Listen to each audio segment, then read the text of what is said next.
What's going on, everyone? Welcome on into a live Cleveland Browns report. Matthew Peterson here following NFL Week 2 and a win for your Brownies in Jacksonville. A big sigh of relief. Deshaun Watson looked miles better than he did in Week 1 against the Cowboys. So a lot of good positivity right now on Victory Monday. So we're going to have a live show and react to all the latest news and rumors coming out of this win, along with the mailbag. But first, I do want to get the comment section involved here. Grade Deshaun Watson's performance in Week 2. A, B, C, D, or F. Let me know in the comment section below what letter grade you would give Watson's Week 2 performance. For me, I would give, I'm sorry, Chris, I was late today. I had some other duties to attend to, and they just ran a little bit longer than I anticipated. That's my fault. I'm very sorry. I would give Watson a B, right? I mean, I don't think he set the world on fire. 85, 90-ish passing yards. Another bad drop from Amari Cooper, which could have had a better stat line for him. But still, I think Amari Cooper and Deshaun Watson are going to click, and they'll get back into rhythm. And by click, I just mean Cooper's just going to catch the football again. But I think Watson gets a B from me. He opened up the game 8 for 10. He moved the ball down the field. He got them basically into field goal range to somewhat put the game away in the fourth quarter when it became a 16-13 game. And then we had face mask on Deontay Foreman, holding on. I want to get them in order too.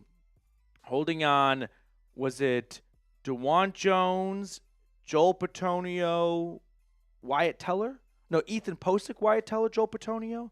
And that basically knocked him out of field goal range, and they had to punt, which set up Corey Bojorquez for an incredible punt, which pinned the Jags at the 2, and then Alex Wright with the safety, and the game was pretty much out of reach at that point. Joshua Miller, though, with a $2 super chat. Deshaun Watson played better. Legal issues far from done. I agree with the first part. The legal part, I mean, I can't disagree with it, but I also can't really agree with it because we don't really know what the legal issue is with Deshaun Watson. Like, we don't know the legal standing at the moment, right? We've got someone who claims that he did all this bad stuff 4 years ago, and at the moment, it's a bit of a he said, she said, until this video evidence surfaces, which, I mean, Tony Busby, the attorney for the victim, is going to wait 2 weeks to meet with the NFL because he has to meet with Coast Guard in South Carolina over the Titanic submarine explosion thingy. So, yeah, slight flex by him, but I'm curious to see what this video evidence is. I wonder if he kind of tossed that video evidence out there that I think he might have tossed that video threat out there to see if the Browns legal team bites at it and then offers her $1 million to go away. And ultimately, this is one big bluff the whole time. I'm not sure, but yeah, it's not far. It's far from done for sure, but I don't know if it's going to be any good or bad coming soon. Right now, we just got to wait. Now, before we get any further in today's live show, today's show was made possible thanks to our friends over at Game Time. Game Time has a new feature called Game Time Picks that makes getting tickets to see your favorite teams play live even easier. Game Time Picks filters out the fluff to show you only incredible deals on great seats, so you don't have to waste time searching through thousands of tickets. Take the guesswork out of buying tickets with Game Time. Download the Game Time app, create an account, and use code CHATSPORTS for $20 off your first purchase. I put all that information in the comments and description of today's video. But download the Game Time app today and redeem code CHATSPORTS for $20 off your first purchase. Terms apply, but once again, download Game Time today because what time is it? Game time. Now, today's show is also made possible thanks to Prize Picks. That's America's #1 daily fantasy sports app with over 5 million active members. Download the Prize Picks app today and use code CLNS and get $50 instantly when you play $5. That's code CLNS on Prize Picks to get $50 instantly when you play $5. You don't even need to win to receive the $50 bonus. It's guaranteed. Prize Picks. Run your game. All right, everyone. Let's get ready for our live show. as we have 164 people tuned in at the moment, but only 20 likes. So very subtle reminder to like the video. It does go a long way to support the channel. Josh, appreciate your super chat. We'll get that on screen for you in just a second here. But right now I want to know where everyone is tuning in from. We also have our Week 2 MVP football to give away. We got hurried out of the Browns-Jags game, and I never got the chance to give it away on stream. But you know what? I figure whoever the recipient for that game would likely be in our live chat today. And sure enough, that is exactly what happened. So we're going to reveal that in just a minute here. But first, where is everyone watching from? Troy is in Ontario, Canada. Jacob Kistner is in Northwest Ohio. I've got Kathy. Smash that like button. I love it. Josh is in Temperance, Michigan. James Harper with a $20 super chat. Kathy's in Sacramento. Cool Dude is in Toledo. Vincent's watching from Cleveland. Time Lord's in Ohio. Mark's in Hilton Head, South Carolina. Zach, 29 likes, guys. What the fuck? I agree, Zach. What TF? WTF here. 33 likes now. Let's bump those numbers up. Kimberly is in Lincoln, Nebraska. Doc is in Central California. Max is in Warren, Ohio. Wow. Joao is in Portugal. Joao, thank you so much for tuning in from Lisbon, Porto, somewhere in Portugal. We got Baltimore in the house. Kistner's here. Let's do this thing. All right. Is Ty Man the Buckeye here? Because Ty Man the Buckeye is our Week 2 MVP. Ty Man the Buckeye, I feel like, is a very well recipient for the game ball for Week 2, for all of the good he does in the chat and the consistency he has every single week in our chat, especially yesterday. I want to give the MVP ball to Mr. Ty Man the Buckeye. So Ty Man the Buckeye, come on down. I lost my voice yesterday. Ty Man, don't make me look silly right now. Has he been here today? I thought I saw Ty Man earlier, but now I'm not seeing Ty Man. Okay, I get in touch with Ty Man in a minute or later at some point. Let's run through some of the super chats. Josh, 24 penalties in 2 games. Absolutely unacceptable. Josh, there are moments where I feel like you are gunning for my job because this is actually straight out of the script for today's episode. So stay tuned for this, but Josh, you and I are on the same wavelength. Completely unacceptable. James Harper, $20 super chat. Thank you so much, James. Cheers to you, man. I hope everyone is enjoying their Victory Monday. Like the video, sub for dubs. James, your heart's in the right place. Hit that thumbs up button, everyone, and make sure to subscribe as well. But, man, Victory Monday is the best feeling in the world. It's not even so much about winning. It's just about not losing. If that makes sense. Like, that sounds like something Booger McFarland would say, but I hate losing more than I like winning. I think that's been said before. But the fact is, when you lose on Sunday, your whole week is just derailed. It is just bummer city for the next 6 days until you play again. When you win, it's not even that it's all sunshine and rainbows. It's just you didn't lose, which sounds amazing. Because in the NFL, it feels so hard to get a win every single week. So, James, appreciate your super chat. Hope you are enjoying your Victory Monday as well. Let's go, Brownies. We got Cardinals Rally. What's going on, dude? You seem as a huh? Am I misreading this? You seem as a lice in chains guy. Alice in Chains guy? You seem as a Alice in Chains guy? I don't know who Alice in Chains is. Am I supposed to know who Alice in Chains is? I thought for more than my son Slice in Chains, but that doesn't make much sense either. Shaylin Spinda is here. I don't know what Alice in Chains is. Someone fill me in. Now I sound like a big idiot. A what? Alice in Chains is a grunge band. No. I am one of the worst. Oh, that makes more sense. I had a lot of people text me about the wig, actually. My cousin texted me. He tuned in. I didn't even know he watches what I do, but he texted me and was like, I'm very disappointed in you. I was like, why? He's like, you see the way you dressed today? And I was like, I was Trevor Lawrence for Christmas or for Halloween. Yeah, I'm not a big music guy. So if you throw like an indie grunge band name at me, there is a 0% chance I will know who that is. Cardinals Rally, thank you so much for your super chat, though. Go Brownies. Kirk Davis with a $5 super chat. Everyone spam Kirk in the chat right now. Show the guy some love. Appreciate you, Kirk, for supporting us here. Go Brownies, Kirk. Hope you are enjoying your Victory Monday. What's going on? Big Browns fan. Can't wait for the next game. Big W. Kirk, let me add to that as well. The next game, the New York Giants. If there is a perfect opponent to play this week, it has to be the New York Giants at home. Like, this is a prime opportunity for the Browns to really jump off of that good improvement they made on offense, because the Giants suck. They might be the worst. Actually, the Panthers are the worst team in football, and then you've got the Giants, and I'd say the Broncos.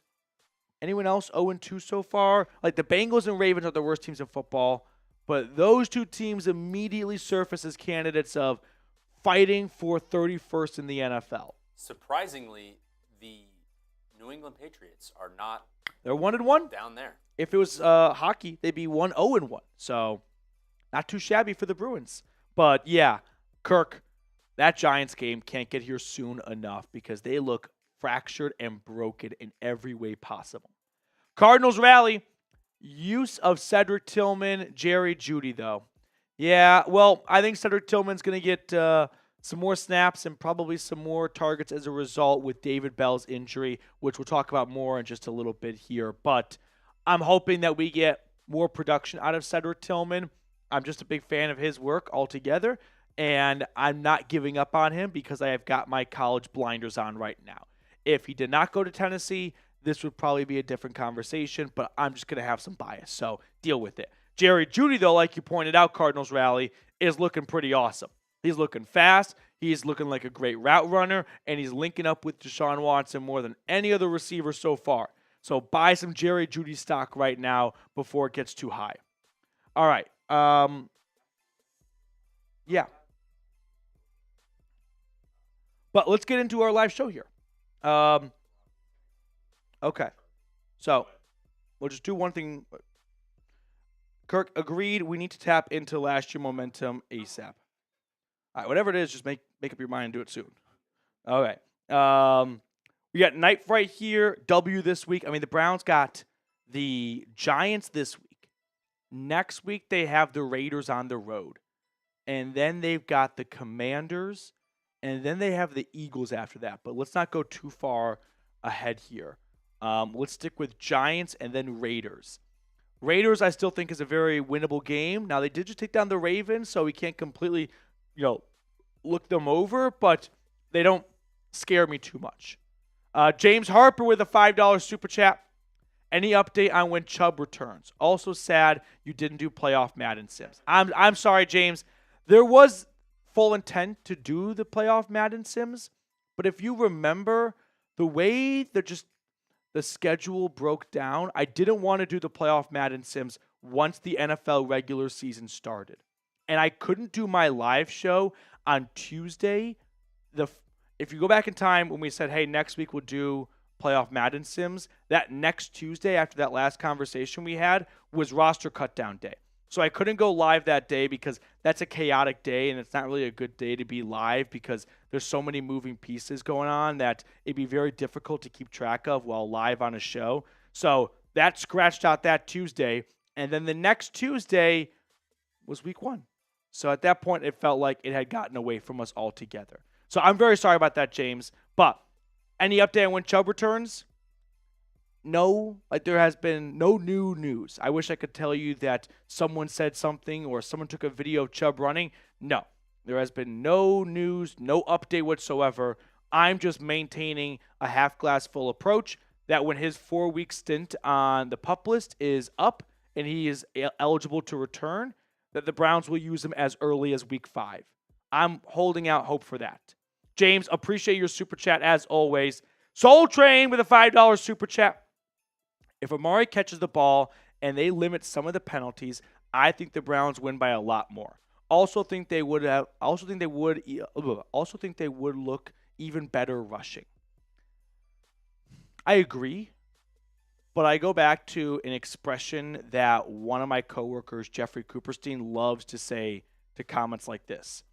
If your aunt had balls, she'd be your uncle. Yes, if Cooper catches that ball, we win by a lot more. But he didn't. So, there is some level of blame that has to get placed on the Browns for not executing plays. So, the good news is those are hopefully easy tweaks to make. I'd rather be in a spot like this where Cooper's just not catching a pretty routine ball compared to, the Panthers, where you don't even know where to begin to diagnose the issues because there are so many. So, reduce the penalties. That's something that just comes down to concentration and I would say a little bit of effort because at times, holding calls can kind of be brought down to laziness, and those are things that need to get corrected in the week of practice. And Kevin Stefanski harped on that when speaking to the media today, that they've already addressed it as a team, and it's going to be a major focus of theirs. But the illegal shifts, that's maddening to me because to me, that's just an organizational flaw where it doesn't seem like everyone knows what the rule is if they're not ironing this stuff out in practice. But yeah, Cooper definitely needs to get his mojo back. I think he will. And the penalties, they are this year's turnovers. The Browns are going to win despite all these issues and these self-inflicted wounds.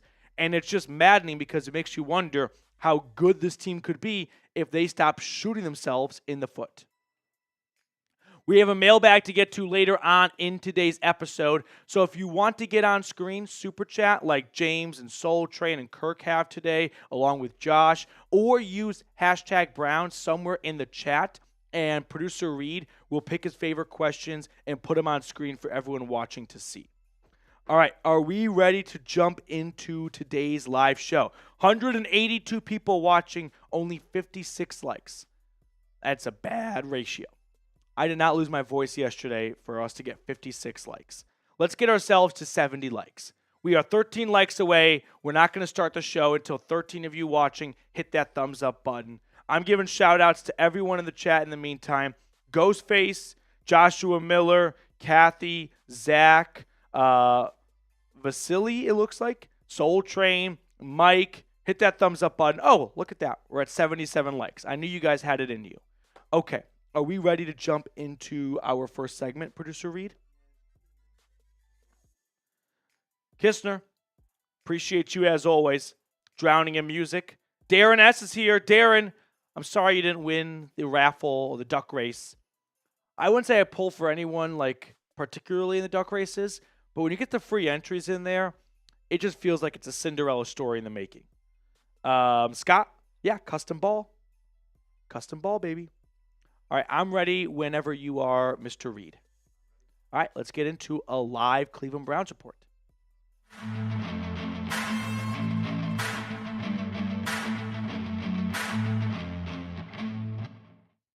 Victory Monday, Brownies, let's go.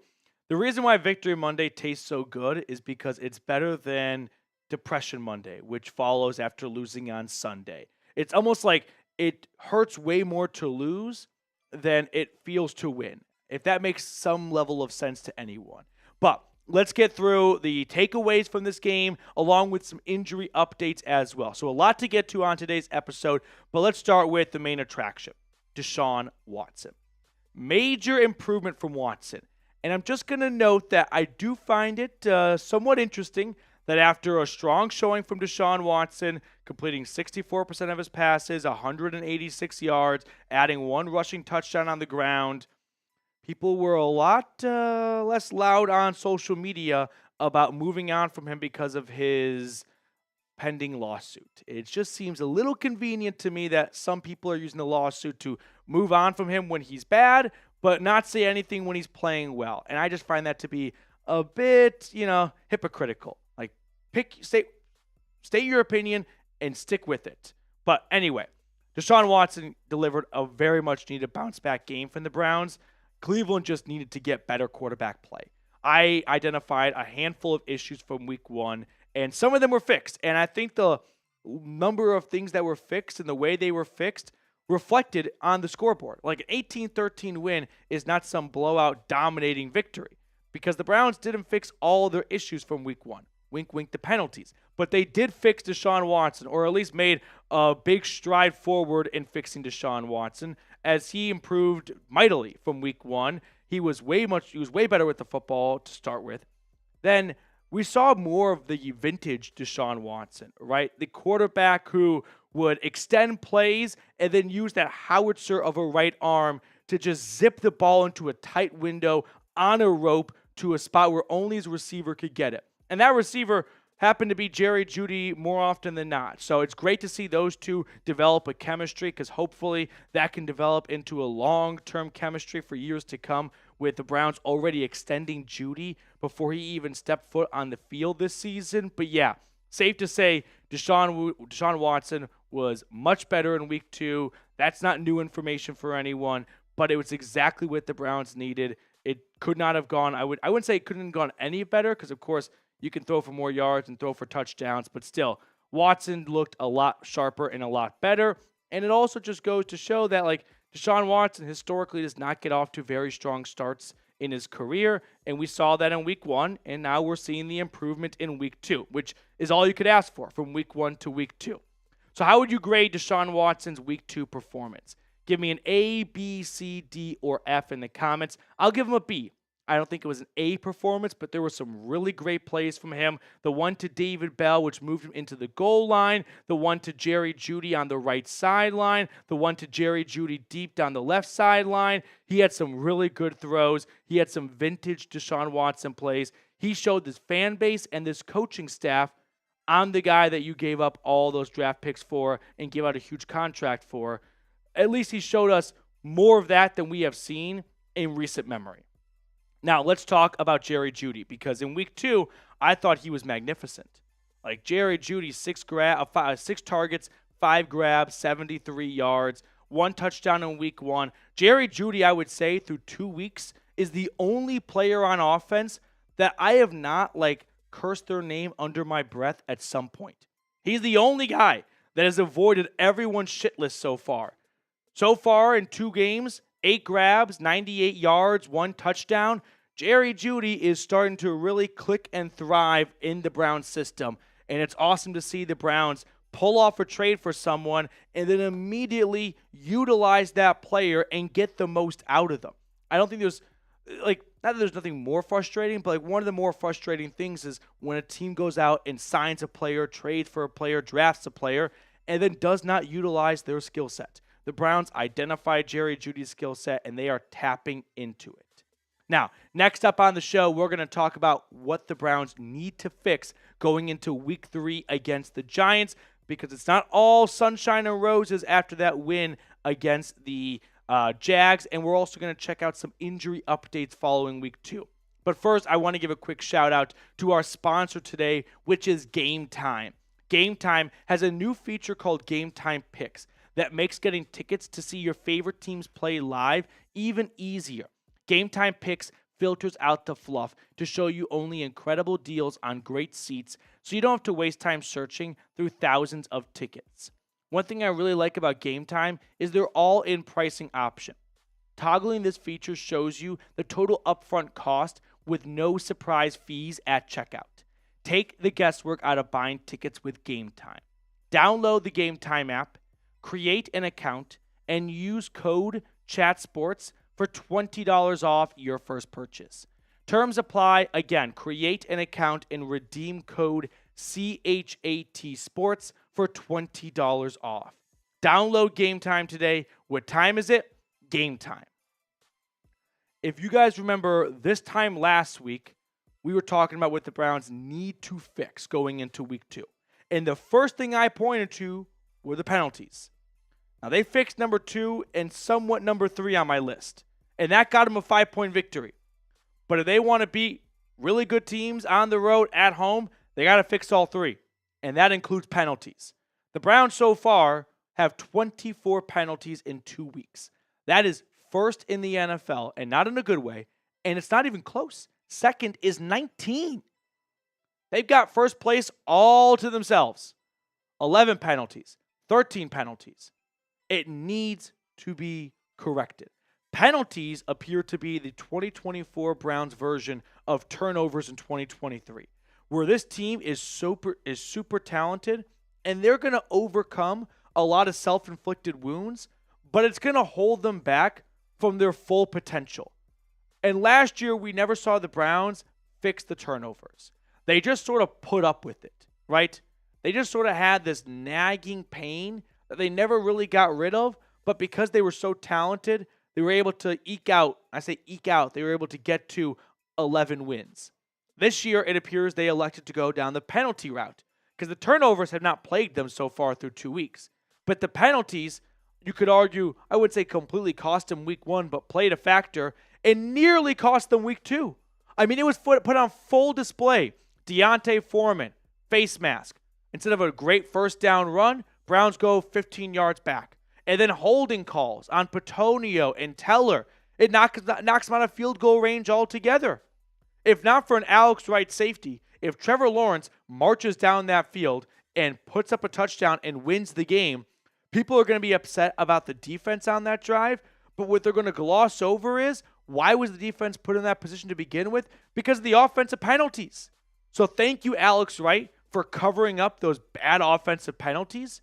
But the Browns, voice crack. The Browns need to stop doing this to themselves. It is priority number 1, week 3 against the Giants. Eliminate the penalties. Now, some injury news to get to. David Bell, unfortunately, is lost for the season. He suffered a fractured hip in the Jags game. He was carted off the field. Stefanski said that Bell will require surgery and is likely done for the year. Obviously, it's a bummer to see anyone go down with a season-ending injury, especially David Bell, who was somewhat fighting for a roster spot. He lost his spot on the 53-man roster, went down to the practice squad, came back up, and he starts to have, I think, a pretty good game against Jacksonville, kind of building off where he left off last year, Week 18 against the Bengals, and now it's all over, and he's got to go back to square one. So it's a big bummer for Bell. Hope he makes a full recovery, and this is not going to be something he can't overcome. Jack Conklin. So no real, I wouldn't say real update. Stefanski talked about Conklin and Jed Wills and said they're both possibilities to play on Sunday. It feels like Conklin is a lot closer, though, because Stefanski said Conklin was very close to playing on Sunday. So my intuition tells me if you were close to playing on Sunday in week 2, give your body and your knees 7 more days, that should put you in a good spot to play week 3. So I'm somewhat optimistic that we'll see Jack Conklin play week 3. Still not so optimistic on Jed Wills, but hopefully that improves this week in practice. But definitely something to watch for. It feels like Conklin could be back and starting at left tackle as early as this Sunday against Brian Burns and the Giants.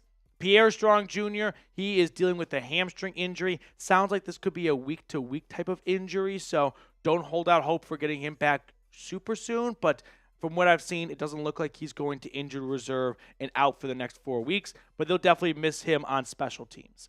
And then Okoronkwo, he was entered into concussion protocol. He cleared concussion protocol, so he's definitely in a good spot to go out and play in week 3 against the G-Men. So that's the injury roundup, along with a little bit of Denzel Ward and Myles Garrett. Denzel Ward suffered a shoulder injury. He only played 11-12 snaps on Sunday. We saw a lot of Cam Mitchell, so we'll keep an eye on Denzel Ward for you during practice this week. Myles Garrett did not get his usual allotment of snaps. He played about 65% of the game. I mean, he's still Myles Garrett, so of course he had a strip sack, which, by the way, strip sacks in back-to-back weeks, and you don't recover either one. And Martin Emerson and Denzel Ward dropping a couple of surefire interceptions, and they play Daniel Jones and the Giants this week. I smell major turnover luck swinging back in the Browns' direction against the G-Men on Sunday. So keep an eye on that. But if you enjoy your Victory Monday, drop a W for me in the chat. The Browns are in the win column. They avoid the cellar of the AFC North, which is occupied by 2 tenants splitting rent, the Ravens and the Bengals, a couple of winless teams right now, which is not good for how competitive the AFC is. So for me, a win is a win. It wasn't the greatest win I've ever seen, but to go on the road, come out with a 5-point victory, you can do a lot worse than the Browns did on Sunday, so I'll take it. Now, before we sign off, hit me up on Twitter. I'm trying to grow my Twitter platform. So if you ever want to talk brownies over there, feel free to DM me, tweet me. I always respond at Matthew Petey. Always appreciate those of you that follow me on Twitter, and I'll catch you all later. Let's get some W's in the chat. W's in the chat. Let's go. Michael Matthews a W. Gary a W. Zach a W. Thomas a W. Finn Lamp all the way from Germany a W. If I've got someone watching from the Deutschland, there's no reason why you can't get a W in the chat right now. Josh is putting a W in. Drowning in Music is. Kathy's dropping a W. Ghostface is. Doc T Studios. Nicholas dropping a W. I got Jamon dropping a W. Visa. Emmett Kraft. Zach Robbins. Terrence G. Appreciate everyone for getting in the chat. 182 people watching. 108 likes. Thank you guys so much for supporting the channel. All right, next up on the show, we have a mailbag. So if you have any questions coming out of week 2 or going into week 3, feel free to ask right now. Hashtag Browns in the chat. If you want to guarantee that your question gets on screen, super chat, and we'll throw it on screen during the mailbag. Read any super chat with a question in it. We'll leave the mailbag with that, and then we'll end the mailbag with all the other super chats that do not have a question tied to it. So get your questions in early and often. Pepper the chat right now. Use hashtag Browns or super chat like I just mentioned. Kirk Davis typing his W in. Love to see it. Love to see it. I can't bring this football into the studio. All I want to do is play with it. I had to put it down. No, if I throw it, it's going to break the computer. All I want to do is just play the football. It just feels so right. We're all children. At Like heart. if you had like a baseball, football is just the shape of it is beautiful. I love and it. you just want to keep tossing it up and down. Yeah, and you just want to twirling spin it. You want to spin grip it. Yep. Um, Grip it. What do I think about a dome stadium? I think you should ask that question again with hashtag Browns. That way our software can pull the question and put it on screen. But speaking of dome stadium, the city is looking into demolishing the lakefront airport. I don't think anyone should look at that as a potential Browns stadium site. I don't think the Browns are interested in moving just half a mile, we'll call it, up the lake, half a mile to the east. Like, I don't think that's what the Browns are striving to do. I think they want a dome stadium in Brook Park. I think they have made up their mind that is what they want, and they are going to maybe act like they are trying to look into a city option so that they can say they looked into a city option, but deep down they're never interested in a city option. Get some more questions, or we need more questions? Okay. Get your questions in right now. 172 people tuned in. Don't be afraid to shoot your shot in the chat right now. Hashtag Browns. I see Ghostface. Oh. Okay. IDG getting his question in. Get your questions in right now, Kathy. Antonio Brown. I would say no. I don't think Antonio Brown is ever going to play another snap in the NFL again. He's too busy on Twitter, which he's better at Twitter, arguably, than he is in the NFL. And that says a lot because he's a Hall of Fame wide receiver. Hashtag Browns in the chat, though, or super chat if you want to guarantee a spot on screen. We have the super chats, too. From James, we had Josh's super chats, too. Yeah. Mm-hmm.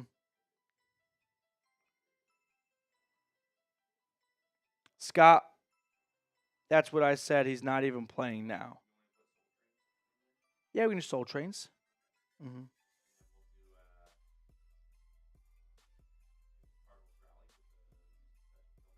Kistner, appreciate your two-part question. Okay. We can jump into this mailbag.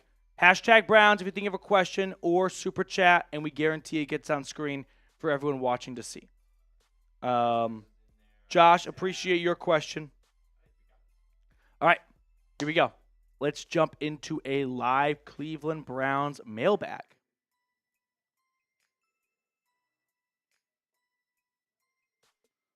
Sandra, where is Kareem Hunt at? He is in Kansas City, where it all began for him. Isaiah Pacheco out, looks like 6 to 8 weeks with a fractured fibula. So they're going back in time to NFL rushing leader Kareem Hunt for the Kansas City Chiefs out of Toledo. All right, I'm ready whenever you are, Mr. Barkis. Here we go.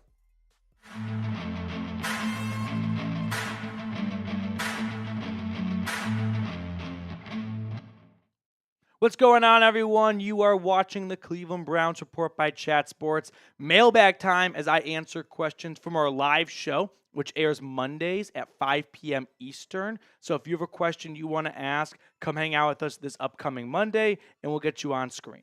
But let's kick things off with a Super Chat question from Joshua Miller. 24 penalties in 2 games. Absolutely unacceptable.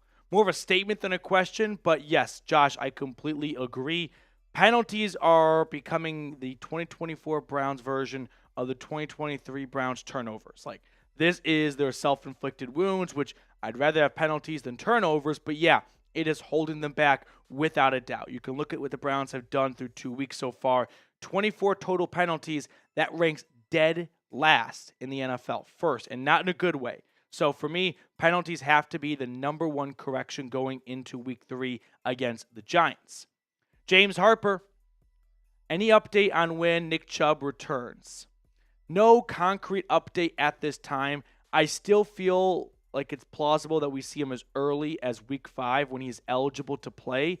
I feel like the Browns might have just put Nick Chubb on IR for what's best for the team versus what's best for himself, because they want to give Nick Chubb the max amount of time to kind of recover and rest and not rush him back too soon. I feel like if there was a playoff game in week 1, Nick Chubb could have played, and I'm just going on a limb in saying that, but I think the Browns just want to take the safe path with it and let him get an extra month of recovery in and rehab, and then when October gets here, we'll start to see Nick Chubb. Soul Train, if Amari catches the ball and they limit some of the penalties, I think the Browns win by a lot more. Also think they would look even better rushing. Amari Cooper and Deshaun Watson, it's not that they're not on the same page. They're on the same page. The ball is in Cooper's hands. He's just got to catch the football. If there's someone on this team that I had to put my life into to catch a football, it would be Amari Cooper. And I would still do that after watching him drop that pass against Dallas and against Jacksonville. He's going to get it figured out. He's going to correct it. I'm not concerned about Amari Cooper. You should not be concerned about Amari Cooper. I think Cooper is going to get right on track, and we're going to see him catch a touchdown this Sunday against the G-Men. Now, before we look at the other questions tossed into today's episode, a quick shout-out to our sponsor, Prize Picks, America's #1 daily fantasy sports app with over 5 million active members. All you do is pick more or less on 2 to 6 player stat projections and watch the winnings roll in. 1 Caleb Williams passing yard gets you 1 win on Prize Pick every week in September. That's right, only 1 yard gets you an automatic win every single week in September. That's 4 Saturdays and Sundays of free W's. So don't miss this deal on Prize Picks because it's gone when September ends.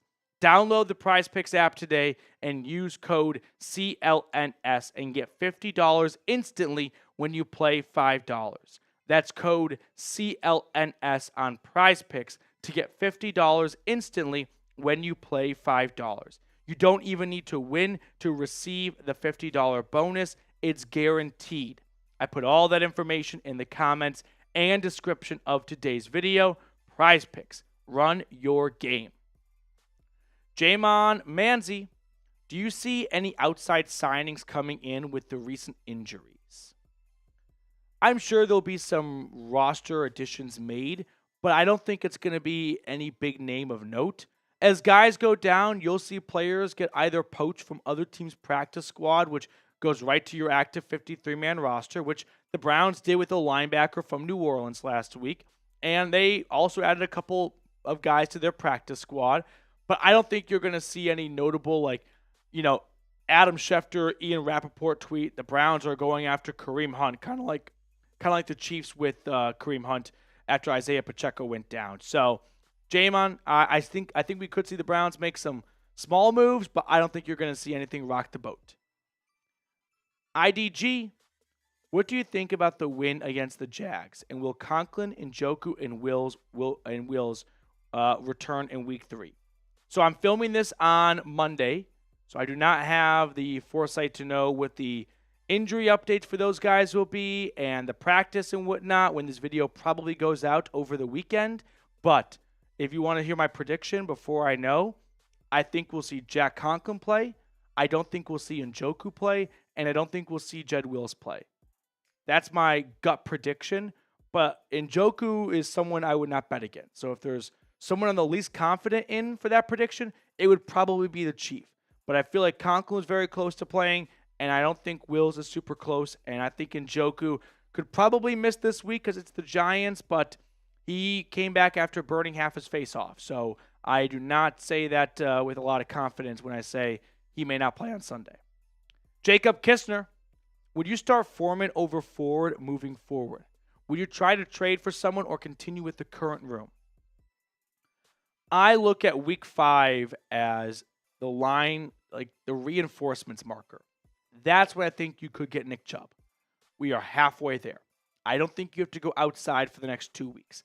I think you can get by with Jerome Ford, Pierre Strong Jr., and Deontay Foreman for the next 2 weeks against the Giants and the Raiders, who have some good defenses and some good defensive players. But when it comes to Ford versus Foreman, Foreman carried Ford in week 2. Jerome Ford did have that big 37, 39-yard run on 4th down with Jameis Winston under center when it screamed quarterback sneak and they did outside run.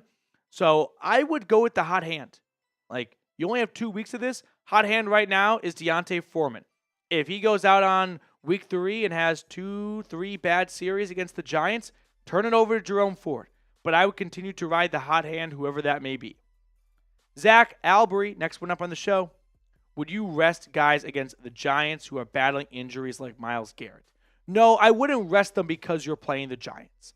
I think that's a dangerous game to play in the NFL. There are 53 professional football players on the other sideline. Any given Sunday, anyone can win. So don't take that approach. If Myles Garrett simply can't play because he's not healthy, then yeah, shut him down. But no, I don't think your opponent in week 3 should factor into whether or not some of your star players play. Whether you're playing the Giants or you're playing the Chiefs, either they're healthy and they can play, or they're not healthy and they cannot play. That's my ruling on injuries. Now, when we get into week 16 and 17, that's a different story. As you get towards the playoffs there, maybe some of the seeding's already finalized, we can have a different conversation. But right now, this is a 1-1 football team. Don't sleep on the Giants. Don't let them be a sleeping giant and just completely chalk it up as a W. We don't need Myles Garrett. Kathy Sadecki, what's going on? What is going on with Hall and Lonnie Phelps? Lonnie Phelps is not on the team. What was he? He was released because he was arrested for something, and I don't remember what that something was. Mike Hall is on the commissioner's list. So as long as he is on that commissioner's list, he cannot practice, he cannot play. I don't know how much longer he'll be on it. The NFL is doing their investigation into his domestic dispute arrest from back in August. No updates on when that could wrap up. So at this point, it is wait and see mode. Drowning in music. If hypothetically Browns ditched Deshaun Watson, who would you like as QB? I'd kind of like to see Kevin Stefanski really draft a quarterback. Stefanski has shown us that he has the capability of winning with a lot of different quarterbacks and different style of quarterbacks, right? I mean, he had P.J. Walker beating the 49ers. He's got Joe Flacco leading this team to the playoffs. And he's got Deshaun Watson with a winning record as the Browns quarterback. And then there's Baker and Case Keenum mixed in as well. Like, I'd kind of like to see what would Kevin Stefanski want in a quarterback. Because this upcoming draft class, it's not as loaded as last year's. But to be honest, look at last year's quarterback class so far. Caleb Williams, Bo Nix, Jaden Daniels. They played a combined 6 games. They have 0 passing touchdowns so far. So maybe this is one of those examples of just when you think this is the loaded quarterback class and you think the next year isn't very good, maybe it's flip-flopped a little bit. But I would like to see Stefanski draft a quarterback, not go after one in free agency. Having said that, you've got an older roster and a roster that's ready to win right now with guys like Garrett and Smith and Ward.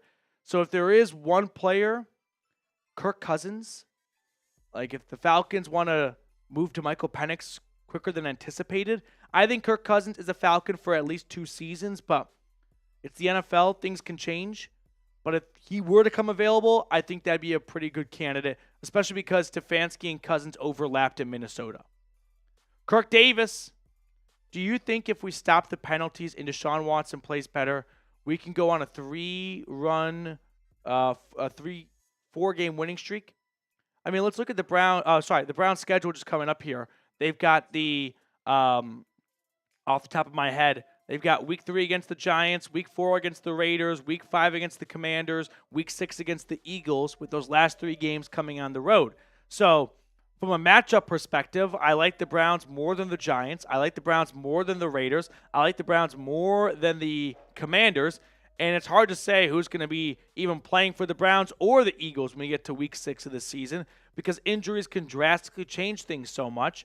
But we'll see how the Eagles look in the next couple of weeks here. But yeah, if the Browns reduce the penalties, I don't see any reason why they can't rip off wins against the Giants, the Raiders, and the Commanders, because those are all teams they are more talented than. It just comes down to execution and lack of self-inflicting wounds. And if they get the execution kind of tightened up, which we saw in week 2, and they decrease the penalties, that's a perfect combination for a nice 3-4 game winning streak, Kirk. Thank you so much for your question, though. Last question coming in from James Harper. I hope everyone is enjoying their Victory Monday. Like the video, sub for dubs. James, appreciate this super chat. Like I said, filming on Monday right now. So enjoy your Victory Monday, Victory Friday, Saturday, Sunday, whenever you're watching this. Thank you guys so much for tuning into our mailbag today. Enjoy the rest of your day. We'll see you guys with a watch party coming up here for week 3 against the Giants. So stick it with us right here 1 hour before kickoff, noon Eastern on Sunday, and we'll catch up with everyone later.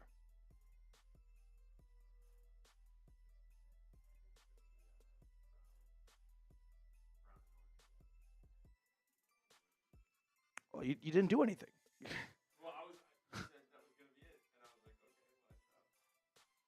Okay, I don't know why you didn't put it up in there then. It looked like you had the different L3, like you wanted to change. You wanted to stop. Okay. Time, man. Welcome aboard, buddy. You won the Browns Report MVP. We'll talk about it later. I don't know why you didn't put it up then. You said last question. Okay. You guys get to see how the sausage is made. Ty, man. Sorry, I'm getting scattered brain here. Week 2 MVP game ball goes to you. So Ty, man, the Buckeye, email me, Matthew@chatsports.com, so I can get this ball sent out to you. I'll sign it, but I just want to say thank you so much for all of your help in the chat. Everything you do for this channel is incredible, and it does not go unnoticed, and you are so well deserving of our Week 2 MVP ball. So thank you so much, Ty Man. Everyone, shout out Ty Man in the chat. He's always rooting on everyone else, so let's show the guy some love. He's been an OG of this channel for a long, long time. So congratulations, Ty Man. You were obviously one of the most deserving and best recipients of the game ball for Week 2. All right, that will do it for us on today's episode. No, we have Finn Lamp super chat here, and Kirk Davis with another $5 super chat. Okay. So Finn Lamp, €5 super chat. I was in Cleveland. Oh, I remember Finn. Silly me. I was in Cleveland against Dallas from Germany just for the game, and then a game like that, and thanks again for the helmet. Looks great. Finn, I'm very sorry that your trip to Cleveland was not a win, because that's quite the journey to go from Germany to Cleveland, but I'm glad you had hopefully a good time outside of much of the game. You're very welcome for the helmet. Cheers to you. Hope all is well across the pond, and go Brownies, and look forward to seeing you in our watch parties throughout the season. And then Kirk Davis with a $5 super chat. Kirk, thank you so much for supporting the channel. Go Brownies, Kirk, and we'll see you throughout the week as well, and on Sundays during our watch parties. Okay, Creative Juice, shout out to you for calling out. Oh, yeah. Shout out to you for calling out the Browns on that highlight pancake, LOL. Yeah, when I watched Okoronkwo knock down, I think it was Anton Harrison, the second-year guy at Oklahoma, I was like, that looked too easy. And Anton Harrison's a big fella. It takes a little bit more than just like a good bull rush to knock him down. And then you rewatch and you see ETN, the running back for the Jags just step on his right tackle's foot and trip him. So I was like, listen, we can just like be objective, and there's plenty of great highlights this year to find, but we don't need to stoop down to opponent's running back tripping their own offensive lineman and being like, wow, look what Okoronkwo did. So Okoronkwo is going to have plenty of highlights on his own merit this year that we can celebrate then. I thought that was just kind of, I don't think silly, because I'm guessing they just didn't notice it. They thought it was Okoronkwo by himself. But when you watch it a couple of times, you notice, no, he gets tripped by his own defender, or his own running back, sorry. All right. Time Man, email me, Matthew@chatsports. That's how you spell Matthew, @chatsports.com. And I will see you guys throughout the week with more updates. Go Brownies. Enjoy Victory Monday.